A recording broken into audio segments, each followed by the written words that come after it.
হায় ভগবান, এত চেষ্টা করেও কেন ওকে ভুলতে পারছি না।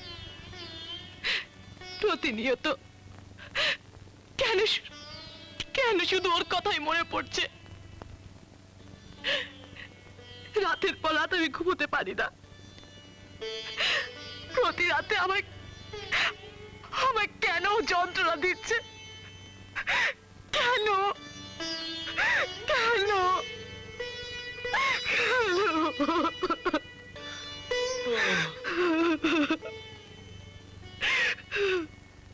সখী, কি কাঁদছো কেন? কিছু না। ও বুঝেছি। কি বুঝেছো? তোমার চোখের দিকে তাকালে আমি সব বুঝতে পারি। কি বুঝতে পেরেছো?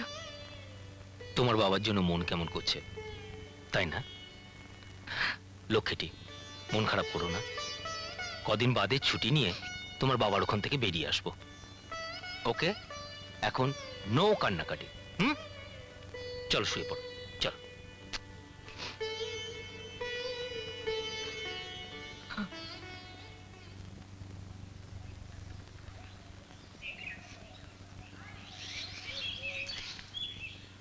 এই নাও তোমার খবরের কাগজ।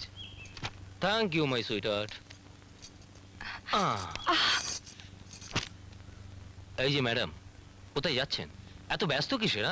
বারে, আমার বুঝি কাজ নেই? রাখো তো তোমার কাজ। বাড়িতে কাজ করার জন্য অনেক লোক আছে, তোমার কাজ হচ্ছে শুধু। কি হচ্ছে কি? কেউ দেখে ফেলবে যে। আশ্চর্য, আমার নিজের বউ, তাও আবার না না শুনবো না। যা, এত অসভ্য না তুমি। দিন দুপুরে দস্যিপনা, কেউ দেখে ফেললে কি হতো? কি আর হতো? নিশ্চয়ই কয়েদি হয়ে সাজা কাটতে হতো না? ও, তুমি এসে গেছো? এসো, তুমি যাও। চলো, তোমাকে আমার স্ত্রীর সাথে আলাপ করে দিই। এসো।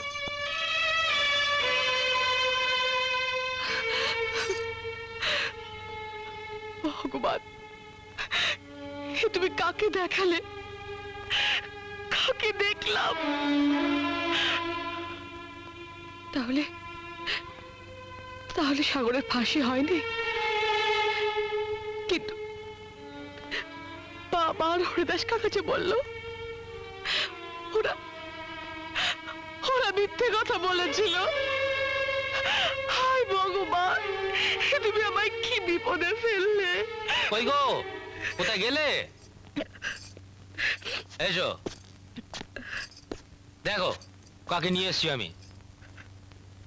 শোনো, আমাকে যে নতুন জীবন দিয়েছে আমি তাকে নিয়ে এসেছি। আরে বাবা, মুখটা ঘুরিয়ে আমার জীবনদাতাকে একবার দেখোই না। এ কি বলছেন স্যার? আমি তো আমার কর্তব্য করেছি মাত্র। জীবন দেওয়ার মালিক তো ভগবান। শোনো, আজ থেকে সকাল বিকেল ও আমার এখানে কাজ করবে। আসলে গ্রামের মেয়ে তো, তাই লজ্জা পাচ্ছে। লজ্জাই তো মেয়েদের অলংকার। আরে বাহ বাহ বাহ বাহ, তুমি তো দারুণ সুন্দর কথা বলো। আরে তোমার কথা শুনে তো দুঃখী লোকের মুখেও হাসি ফুটবে। দেখো, আমি পুলিশের লোকেও হা হা করে হাসছি। চলো, এবার তোমাকে আমার বোনের সাথে আলাপ করিয়ে দিই। চলো। চোখ খুঁজে দেখে তোমাকে।